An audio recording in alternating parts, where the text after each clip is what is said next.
The answer is yes, you can 100% pose this figure the way he looks after fighting Mace Windu. Hello everybody, and welcome back to another unboxing and posing review. Today we'll be taking a look at the literal face of the clone army and Boba Fett's dad. This is Jango Fett. If you enjoyed this video, make sure to give it a like and subscribe to the channel for more 6 scale content. Also, comment down below your thoughts on this figure and your favorite Jango Fett scene from the movies. Now, let's get into the unboxing. As you are well aware, every good unboxing has to start with a box. Up top, we have a nice picture of Jango Fett right here. Do really like that pose. Then it says Star Wars, of course, the Star Wars logo. Right down here, we have a picture of Jango Fett without his helmet, or you could call that every single clone in the clone army. Down below, it says specially feature a poncho and 2 styles of jetpack. Threw me off a little, it says specially feature. And then you have a cool little picture of the 2 jetpacks. Also on the wraparound banner, it says Star Wars right here. This is MMS589 Jango Fett 1/6 scale collectible figure, and the movie masterpiece logo and Hot Toys logo. Then rolling around to the side of the box, we have another cool picture of Jango Fett right there with the wraparound banner. Sliding that over, this is Disney's logo, and you can kind of see Star Wars is hidden underneath the banner. I'm not going to move the banner, but it's cool knowing there's some more detail underneath. Flipping around to the back, there's a bunch of warnings and information related to this figure, Hot Toys in general, and everything like that. You can pause if you want to read all that, but I am not going to, or at least not going to read it to you. Then on the side, once again, we have more of that wraparound banner, just with more of the same details. Now rolling around to the top, make sure it's not upside down as I usually do. Got the Star Wars logo, and around the bottom, another Star Wars logo. So now, let's get into actually unboxing this thing. Let's start out by sliding this top cover off. Give it a few good shakes. Really wants to stay on. There we go. Let's move this out of your way. And you can see some very nice inside the box artwork. Everyone always wishes we could put this on the outside of the box. I know, I wish it was on the outside of the box as well. But Hot Toys always just goes ahead and does that same kind of black box look. Does look cool, but I guess that always leaves us a surprise when we open up the box. So let's go ahead and slide the slip cover out here. Take a closer look at that. Yeah, it's a very nice look for the figure. Go ahead and move this off to the side. Now we actually have the figure inside the box. So let's slide this on out. Yep, feels like it's double decker. Now I'm going to move the lower box, set the plastic one down, sort of crash land in there. Apologies if that scratching noise is a bit loud. Hopefully it's not when I actually put this together. So now what I'm gonna do, take the top off the top box here. Yeah, there we go. No tape in the way. Now let's go ahead and grab the figure for a quick look. Yeah, here he is. Let's throw that plastic off of him. Take the plastic off his helmet, or, ooh, they tied it down. Yeah, there we go. This looks very nice. I can tell he looks very good. He isn't as shiny as like Mandalorian, for example, but it looks very accurate to how he did in the movie. Let me rotate him sideways so you can kind of see a close up. And yeah, so just pulling him right out of the box, I'm already pretty impressed. So now I'm going to set him back in the box and go ahead and undo this top layer. Move this out of the way, try not to bump the camera. And now we can see the bottom layer of all the accessories here. Ignore all the plastic sitting around. So now, of course, I'm going to go ahead and unbox it all, lay all the accessories out, and then we're going to take a closer look at everything he comes with. As you can see here, we have everything for the figure laid out nicely. And as usual, let's start out with some potentially boring accessories. Up first, we have some extra wrist pegs. Hopefully I don't break his wrist in this video, but we'll see if we need these yet. And then here's his flight pole. Let's go ahead and snap this into the base and then take a look at the base itself. See if I can do this on camera. Always hate that cracking sound it makes, and it's in. So let's look at his base. It's pretty basic. You can see it says Star Wars Jango Fett. It's a little hard to see because the light's reflecting right off of it. Yeah, let's move it around a little bit. And then up top, I kind of wish we had a more exciting base, but it's just kind of like a basic flooring. I do wish it was actually kind of more relative to Camino, but it does get the job done. And we have the flight pole up here. Fortunately for this figure, he doesn't really have a lot of components that might get damaged by the flight pole, hopefully, so you can most likely use it when posing them without having to worry. Up next, let's look at the figure's hands. He comes with 4 extra, 6 total if you count the 2 on the figure, which of course you have to. Let's look at the detail on these. You can kind of see there's not a ton of detail. It's just kind of flat, not really any texture on them. That's probably accurate. I haven't looked too closely at Jango Fett's gloves. I'm not a glove expert either, but it looks nice. He comes with trigger finger hands, 2 of them, 2 closed fists, so it's like when he's using his grappling hook and stuff, it can be like he's shooting it out. And then there are 2 more relaxed style hands on the actual figure here. Now let's actually look at the figure's head sculpt. This has a very good likeness to Tamara Morrison. If I'm pronouncing that correctly, I apologize if I'm not. We usually get this head sculpt with basically every clone. There might be a few that don't come with them, but as you know, every single clone looks like him. He's kind of looking up to our top left there, is top right. You cannot move these eyes. This is technically a older figure that I did pick up, but it does get the job done. His hair feels nice, it looks nice. You have all the detail of the skin and just everything you need for an accurate Jango Fett. But let's kind of mix this in. I'm going to set him down real quick and look at his, oh, see his head rolling. Look at his kind of flight headphones here. You can see he has a little communicator, little microphone there. Doesn't move or anything, but you can kind of see little earmuffs, some buckles on the back, which are nice and chrome. But the big thing here is you're supposed to slide it over the head of the figure, which actually feels pretty easy to do. Oh, let me make sure I'm doing it on camera here. So you just kind of slide it over his head. Let's move it a little. And yeah, looks pretty nice on there. So this is a pretty nice display option, especially if you want to make it look like he's wearing the poncho or getting ready to hop on his ship. So let's go ahead and put it on the figure real quick, kind of see what he looks like. So what you're supposed to do is take the helmet off and slide this little sock piece out. This piece, yeah, it just slides out. So he comes with a little sock for whenever he's wearing the actual Mandalorian Jango Fett helmet, so you can't really see his neck. This piece is technically supposed to be inside the helmet when he puts it on. Then you can of course go ahead and pop his head in there. Looks pretty good on the body. You can actually see his skin tone of his neck now, the actual head. Looks around very nicely. And since we already have the helmet off the figure, let's go ahead and look at another accessory. The helmet itself, oh, there we go, now it's focused, has a removable top piece.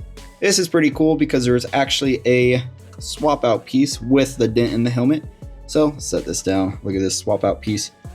Might be blown out with the light a little bit, but you can see that dent in the helmet there. Oh, if my camera wants to focus. This dent, I'm not sure exactly what caused it. I know there's a bunch of debate online about it, but his goal is included because we did see something like that in the actual movie. And now you have a dented helmet. Now let's go ahead and just pick up his poncho here, open it up. I know the camera really just wants to focus on his face over there, so he's kind of messing me up, so I'm gonna have to get that helmet back on him soon. But cover him up, you can see his poncho, he's got his head hole. There are actually some little pieces here, kind of buttons that you can just pop together whenever you want to put it on the figure. So I'm gonna go ahead and actually do that now. And this is, once again, another very good looking display option for your figure. If I kind of push him back a little, you can see the poncho on him. It's a little asymmetrical. This side's a little bit longer than the other. Kind of hide his weapons if you want. But I do like this poncho. I probably won't have him wearing it too much in the display. Just kind of depends on poses and stuff. Of course, in the posing section, I'm going to make use of most of the accessories. So we'll definitely be using the poncho there. All right, so I went ahead and popped his head back on, took the poncho off. I will give you a little bit of warning that head sock is a little tedious to get back on.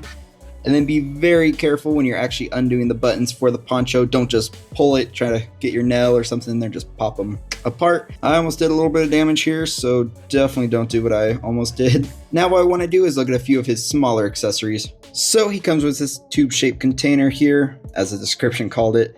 This is actually what he gives the droid for his assassin in the beginning of Attack of the Clones. I can't remember his assassin's name or if the droid has a name, but this container holds those little worms that go after Padme. You can't see anything in there. It would have been awesome if they actually put a little bit of translucent material and you could see the worms inside. Next is a smaller accessory. I don't really remember him using it at all. Let me know in the comments if you know what this is or where he actually uses it in the movie. But I believe this is called like a field security overloader, according to the actual description. I'm not really sure what it is or what he uses it for, but looking up close, you can see there's a bit of a kind of burnt metal look to it. You can see there's a bit of purplish blue down below where it's kind of burnt a little.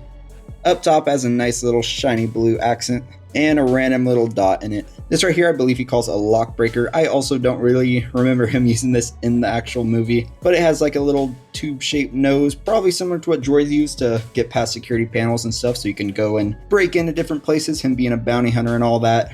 But you can see there's some nice red detail in there, and then some black. This is probably the handle, I'm assuming. And there's a lot of little detail just mixed in there. Let's look at his blasters now.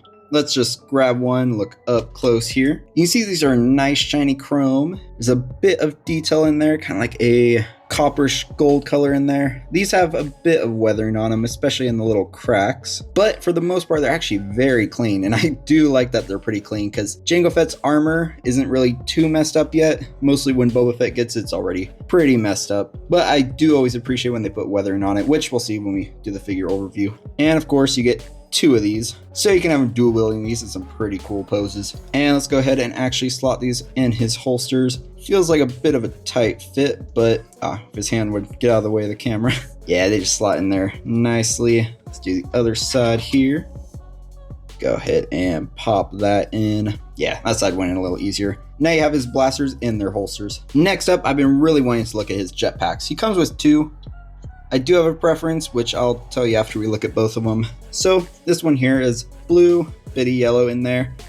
Doesn't match his suit as much as the other one, which probably gives away which one I prefer. But these actually articulate here. These move a little bit because this is where the actual flame effects go. So if he's going forward, you know, lean him back, forward, whatever you need to do for your pose. And this piece up here actually is removable. This is his rocket that he shoots at Obi-Wan. If I'm remembering that correctly, I believe this is the jetpack he uses in Camino. So now let's actually pick up the blast effects here. You see these are a nice translucent orange. You can kind of see through them a little bit, but both of these are for the jetpack. So we'll test it out on both, just give you an idea how it looks. These just nicely plug into the jetpack. Now it looks like he's blasting off. And of course you get this piece here for the rocket, make it look like he's shooting the rocket off.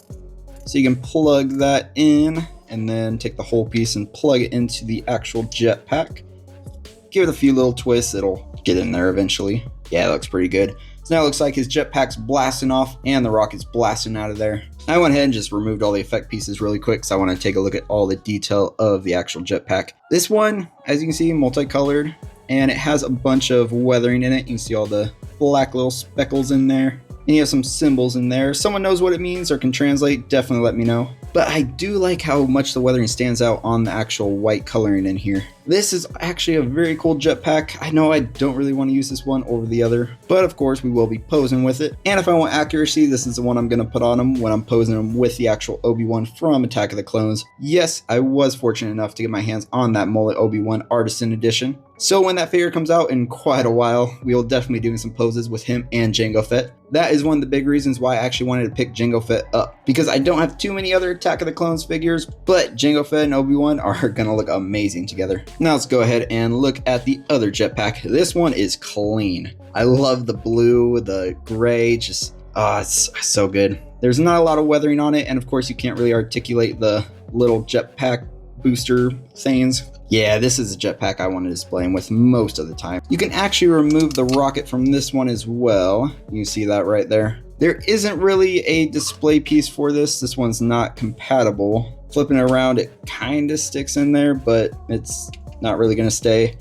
And then this end's not going to fit in there. You can kind of rest them in there if you're very, very good at balancing, but it kind of stinks. You can't really do that. The only thing you can really do with this is stick the blast effect for the jetpack in there and then put this in there, and yeah, doesn't look too great, but that's the only option you have. And to show it off, you can go ahead and put the little blaster pieces in there. So now it looks like this jetpack is blasting Jango Fett off. Since we're looking at the jetpack, we might as well go ahead and put it on the back. There is a magnet inside, so if you want, you can rest it on his back there. But you can see these little tabs here. They actually hook into these little plastic hooks here. So this may be hard to do on camera, but I'm gonna kind of push these out a little, let them hang, try to hook the jetpack in there. It was a little hard to try to do on camera, but I did end up managing to clip the clips into place right in there. And then the jetpack just magnetically attaches to the back. I almost pulled his back armor piece off trying to do this, so just be a little careful. But once you have it on and you have your desired jetpack in there, you most likely won't be removing it. But if you do want to always swap it out, you will have to do that, so just be careful. I've been making a mess of my accessory layout here, but next let's look at his blades. These are the blades he uses when he's about to fall off Camino so he can save himself. And of course, Obi-Wan's attached to him with the grappling hook. So the cool thing about these is you can actually remove the little grappling hook piece.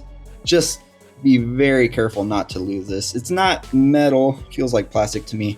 It's pointed, a little sharp, and looks very nicely detailed. You can also see all the weathering they put in there. It's very small, but I always love when they do little details like that. Setting that piece down, try not to lose it.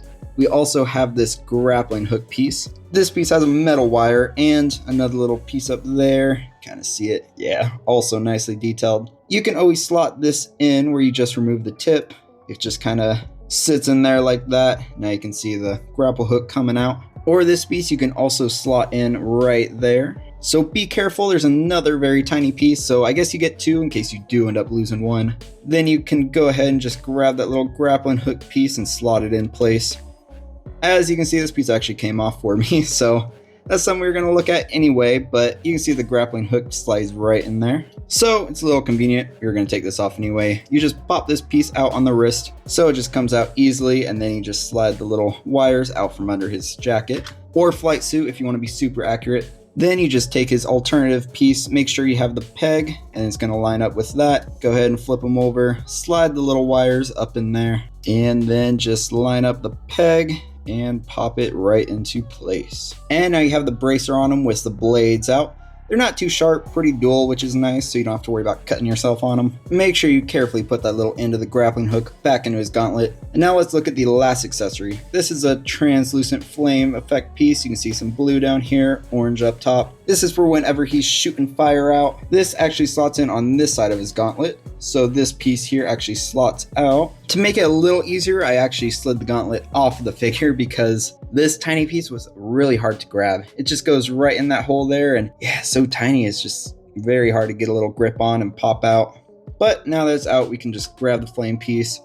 This is gonna pop in where it was, and now he's shooting fire. And that is all the accessories he comes with. Now let's go ahead and look at the figure in a bit more detail. First of all, I have to say this figure looks amazing. I'm a big fan of the look of all Mandalorians in Star Wars, and I want to try to pick up as many as I can. JANGO FETT is a must if you love Star Wars. I haven't even posed him yet, and I'm not giving my final thoughts, but it is obvious that this figure is amazing. There are, of course, some downsides because I believe his belt, all his little holsters and everything are pleather. Everyone knows pleather likes to degrade over time, so that part kind of stinks. I wish Hot Toys went with leather or at least a different type of material, so you wouldn't have to worry about that. These could have all been sculpted plastic, but just now you know, so if you do pick this figure up, just be aware that that is potentially what will happen in the future. But other than that, let's look at the figure in a little bit more detail.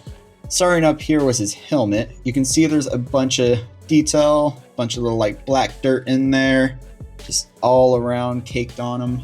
This weathering technique looks amazing. Everywhere on the figure just has a whole bunch of little black detail in it. There's all this little detail in the crevices, like up here, right around this little middle piece of his armor, and all the way down to his legs. Just everything is very nicely detailed and weathered. Flipping around to the back, I took his jetpack off, but you can still see all the weathering underneath. His gauntlets have to be the most weathered though. Look at that. That is very, very dirty. I don't know where he's been sticking his gauntlets, but I do not want to go there. On both sides, these are very dirty, but that just adds to his bounty hunter aesthetic. You can tell JANGO FETT always takes good care of his armor. It's a nice chromish silver before, of course, Boba Fett painted it all green and red and gave it a nice little touch up. But also a bit more pleather I'm noticing now is underneath where the actual armor is attached. So that's a little bit more of a downside. But the full flight suit underneath is fabric, so the articulation should be pretty good. Of course, his arms bend very nicely. His gauntlet piece fell off, but we'll just slot that out of place for now. And his legs articulate very nicely. What's also nice, you can kind of see now that I moved the leg, The flight suit rode up a little, which isn't the best, but now we can actually see his boot. His boot is very nicely detailed. There's tread underneath. That just says Hot Toys in there and 2022. So you can see this figure is a little older, but this fabric flight suit allows you to move the figure very nicely without worrying about any sort of creasing, damage to the suit, or just general annoyances you might have with other figures. And of course, his head moves very nicely. We did take a look at his head sculpt already, so I'm not gonna whip it back out and look at it more in detail. His little rangefinder does drop down, so you can move that in case you want to have him kind of looking for something off in the distance. But Jango Fett is very impressive. I'm excited to get him in some poses and just take a look at everything we can do with him. I of course wish I already had that Obi-Wan I could pose with him, but when that Obi-Wan arrives, I will be doing the review and we'll take a look at some poses with Jango Fett. So definitely subscribe and stay tuned to the channel for that video. And real quick before I forget, he has some little whistling birds, which the Mandalorian used in his show. I don't believe Jango Fett ever used them, but these are so cool. And now let's get posing. For the first pose, I wanted to go with Jango Fett's most iconic pose from Attack of the Clones. This is him after his fight with Mace Windu. So this is a more advanced technique for the pose, I will admit. So if you're a beginner out there, definitely use caution when doing this. What you need to do first is of course attach his jetpack and then pop his helmet off. So the helmet you have to lay off to the side somewhere in the display, somewhere for young Boba to find. And then you definitely have to use the flight pole because he's kind of falling off too. From this angle coming up, it's going to be slightly to the left. So definitely use reference from that fight scene. But this pose works very well for him. This definitely looks like he's just lost to Mace Windu. And I love this pose. I don't know if I'm going to be displaying him like this, but there's a lot of people out there who own that Hot Toys Mace Windu, and they definitely want to display him like this. So I highly recommend anyone out there that owns a Mace Windu to give this pose a try, if you of course own Jango Fett as well. But just be warned, it is a bit complex, so it's for more advanced posers out there. Of course, I was just kind of messing around with that first pose a little bit. As you all know, I like to pose my figures trying to use every accessory for the most part. So up first, I'm using his poncho, his little headset piece, and the unhelmeted head sculpt. I did have to take the sock off, and then he is kind of holding that little lock breaker. So what I wanted to do, I'm going to go ahead and pause it here in a second, right after he comes around so you can see that lock breaker in his hand. And I just swapped out his lock breaker with that little security overloader device he has. So for those, you actually just use the trigger finger hands and they just fit in there nicely. I have no clue who's going to be displaying them with those. I don't really know when he uses them in the movie or when he uses them at all. But as a bounty hunter, it's nice to have options, but they're probably just going to go right into your little tray or back in the box. For the next pose, you're actually going to see the size of my light box because he's using his grappling hook. This grappling hook, I always like when they include grappling hooks, although I don't usually use them in my display because of how long they are. You can see it really sticks out there and it'll just kind of get in the way, especially if you're limited on space. I do love that they include it because when you're posing with Obi-Wan, he of course shoots the grappling hook at Obi-Wan, ties him up, and then they both go flying off the side of Kamino.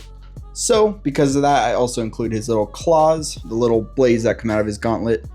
So those blades have the grappling hook that goes into them, as we discussed earlier.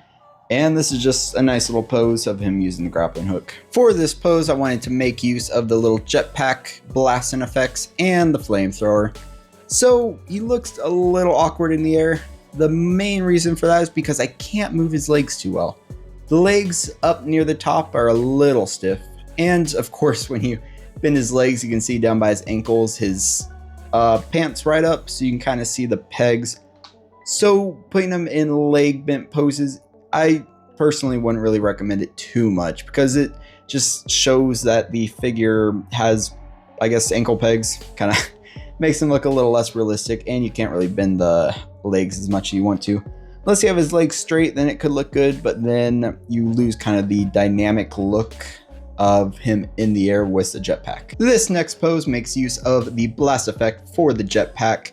So Jango is actually launching a rocket right now, right at Obi-Wan, because that's who he launches at in Attack of the Clones. He's making use of his rangefinder there, so he can, of course, find the range. But yeah, this pose looks pretty cool. I like kind of have him standing there looking a little heroic, even though technically he's kind of like a villain. Now for this pose, Jango's just using one blaster, although he is holding two. Maybe he's blasting a dinosaur looking Jedi. I'm not too sure, but he's definitely going to blast something. For this final pose, I just have Jango Fett up in the air using both blasters. Kind of a little simple, but also he, of course, does this quite a bit. So I'm going to transition now over into my final thoughts section here. Jango Fett, of course, as everyone knows, is integral to Star Wars. He is the face of every single clone, and of course the father to Boba Fett. As we know, Boba Fett is an unaltered clone, so he ages regularly, or as regular as a clone does. And of course, Boba Fett uses his armor. So this armor that you're seeing, that's what Boba Fett uses, does his cool little paint jobs, touches it up. And of course, some things like the gauntlets and all that changed over the years, but it's basically the same armor that runs in Boba Fett's family, or the Fett family, as you could say. Jango Fett, this figure is awesome. There's so much that he comes with, and he's just, I don't want to say perfect, because there is a little bit of something when it comes to posing that I'm a little disappointed in, and the pleather materials are, yeah, very disappointing, because he's probably going to degrade after a couple years or so. I haven't had any figures degrade as of yet, but I am fairly new to collecting, so I haven't run into it yet, but I'll of course update you all once I do. Hopefully not, but if I do, I should say. But Jango Fett's awesome. He fights Mace Windu, loses of course, and that's where his story ends.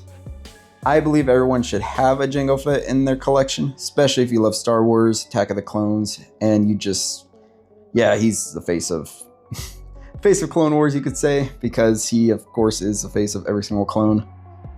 And I don't want to repeat myself too much, so I believe this figure is amazing. I'm probably going to end up wrapping this around here. Definitely get this figure if you can get your hands on him. I don't know if they're going to 2.0 him anytime soon, but I love this figure. So of course, if you enjoyed this video, give it a like. Go ahead and comment down below your thoughts on this figure. Do you have him in your collection? How do you have him posed? Anything you want to talk about for him. And of course, I'm going to be doing tons more reviews, unboxing. I definitely want to do a comparison video with Jango Fett, Boba Fett, Mandalorian, and any other Mandalorians I can get my hands on, of course, because the Mandalorian design is my favorite in Star Wars. But that's all for this video, so make sure to subscribe to the channel for more 6 scale content.